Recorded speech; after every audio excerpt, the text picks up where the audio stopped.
What is up, guys? Orbital-Pilot back here once again in the world of Warthunder. This time taken into the sky in just some generic gameplay.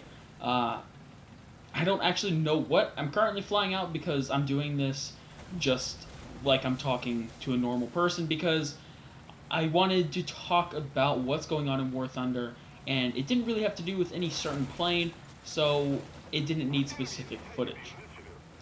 But I wanted to talk about Tier 7, Tier 8, and Tier 9, and we all probably know what I'm about to talk about, but I think I know I want to put my view out there and see what you guys think too.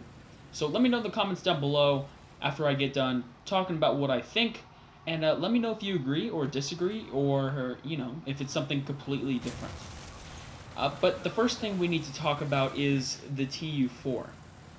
Now, the TU-4 is fights at battle ratings Tier 7 and Tier 8. So early tier jets fight it, props fight it, and it is a deadly machine with 10 23mm cannons on it.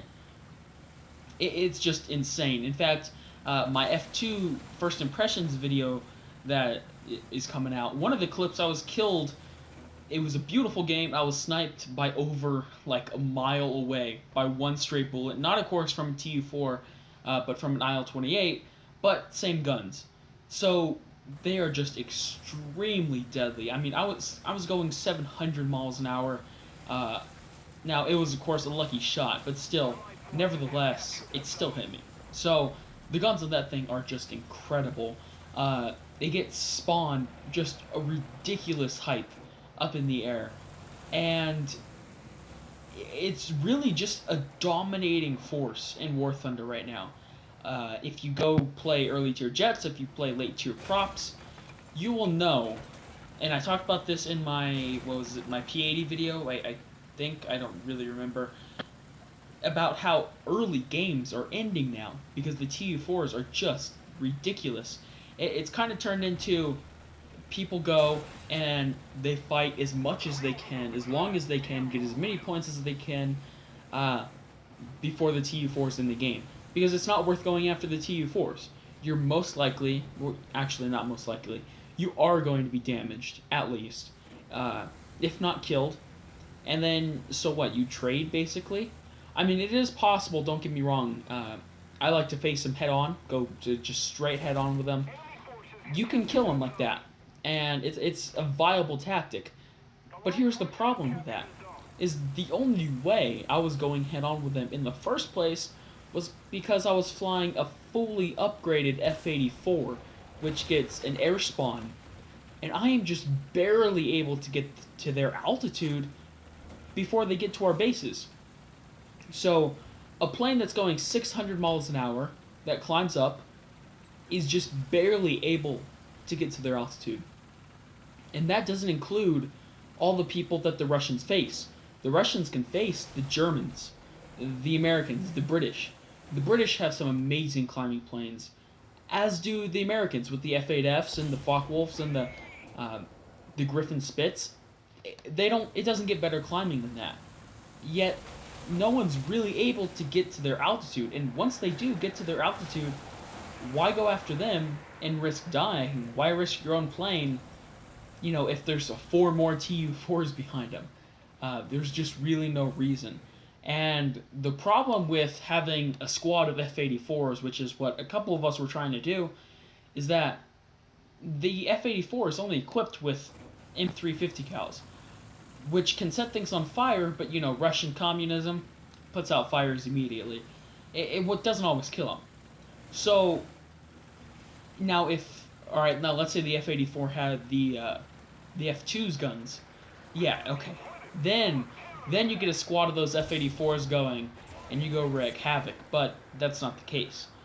So you have a group of bombers that is just completely dominating Tier 7 and Tier 8, which really no plane can do anything about. I mean, you can, don't get me wrong, I've killed a lot of TU-4s,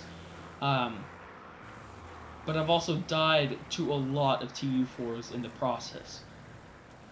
It's just not worth it to a lot of players. So, I don't like to come at a problem without at least attempting to solve it. And I said, originally I was like, just throw away all the bombers, uh, which is kind of course, what Orange jokes about. Um, but really, this is a World War II game. That's never going to happen. So then I thought, okay, well, let's see. How about limiting them to 4 or 3? But then that's not really fair either, because I feel like if you play a bomber, you should at least have the capability to win the match. And unless, what is it, 2 or 3 TU4s goes and lands, they're not going to have enough bombers to actually finish off the match. Now, I'm not sure how many fully upgraded TU4s it takes to completely win a match, but I'm guessing it's around 3 or 4. So that's not really fair to the TU4 players either, especially once this whole thing kind of dies down, because it will. But it's still going to be a problem.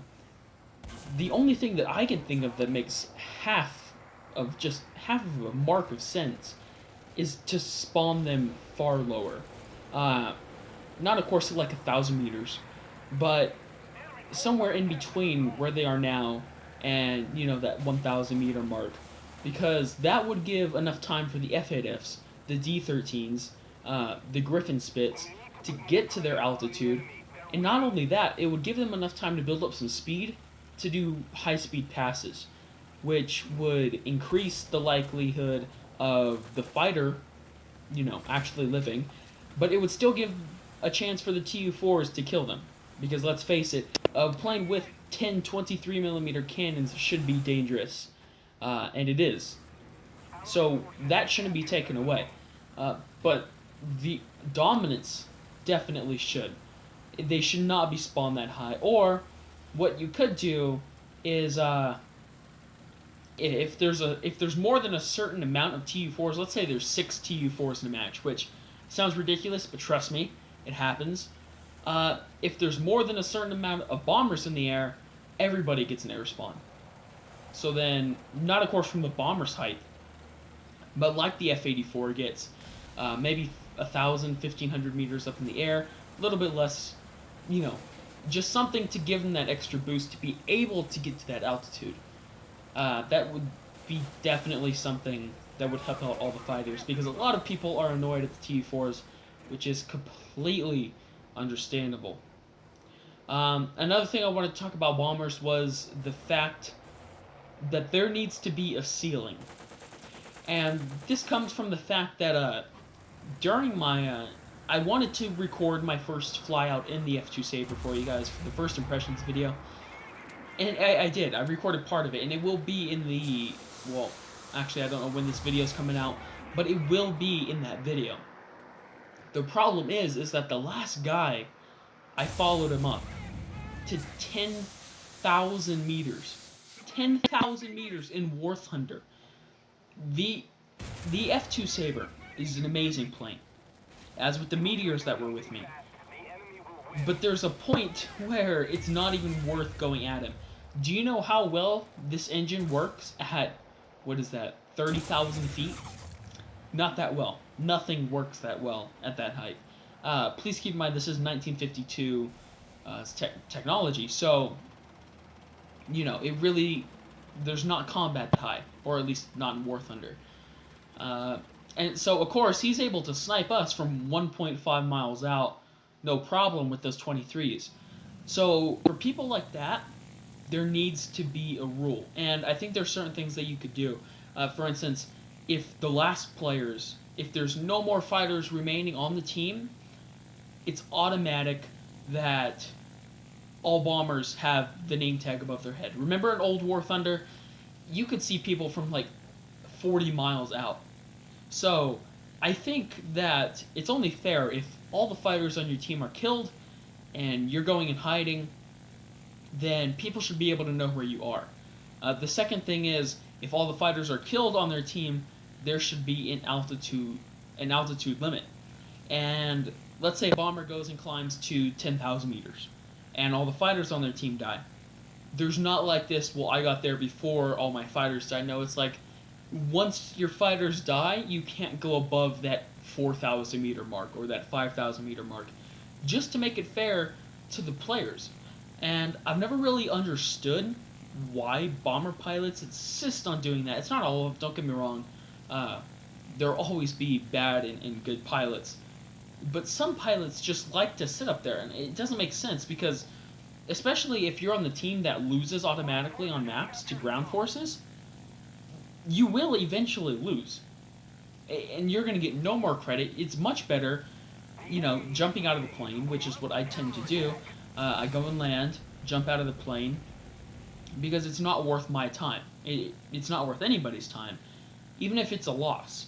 That bomber pilot is much better off jumping out of his plane and going and getting in a new match, where he'll make double, triple the RP, as sitting in that match and not doing anything.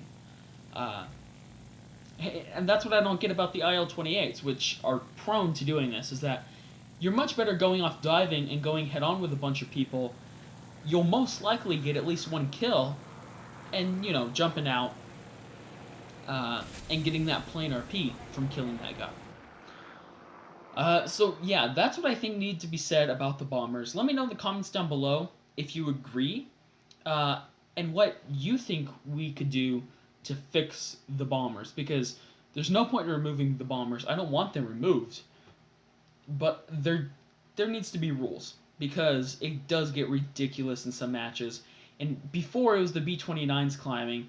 The B-29s were bad enough, but now that we have a B-29 with 23mm cannons attached to it, it's a little bit worse, because you can just get killed from miles and miles away.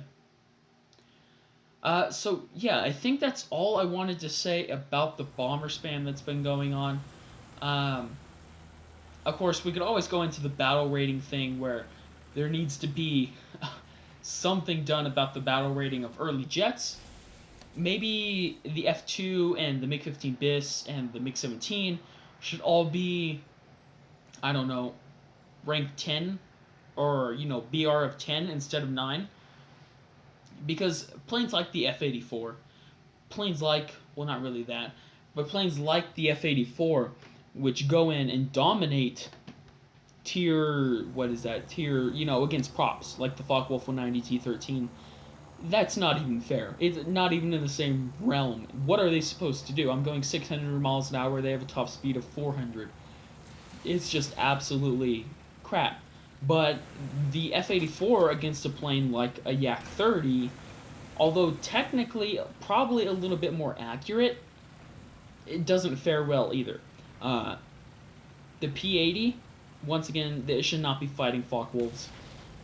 But the F-80 fighting MiG-15 BIS, now that was happening a long time ago in Warthunder, but the introduction of MiG-17s hadn't really existed. So I kind of feel like they should stretch the BR a little bit more, which lots of people say, so they probably won't. Stretch it a little bit more, and, that way we don't have to fight in such a cramped BR. But I wanted to ask you guys a couple questions. First of all, I don't know about you guys, but I have been having so many mixed country battles where all 4 nations are fighting all 4 nations. That just needs to stop. Like, no, that's not even alright.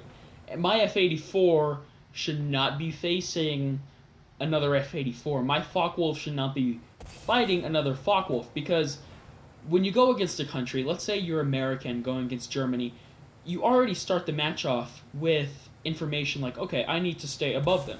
Or if you're Japanese and going against the Russian, you're like, alright, I don't really need to climb that high, I'm just going to turn. But when you go fly out, alright, let's take the F-8F for example, and you're flying against the Germans. You're like, alright, I can out-turn them, I can dive a little bit with them, I'm fast, and then you climb up, and the first plane you see isn't a Focke-Wulf, it's another F-8F, and you're just like, crap. But people are like, well, it shows who the better pilot is. It's like, no, it doesn't. If it's a one-on-one, and everybody has the same stuff, if everybody's at 5,000 meters and everybody's the same speed, yeah, you're going to see who the better pilot is.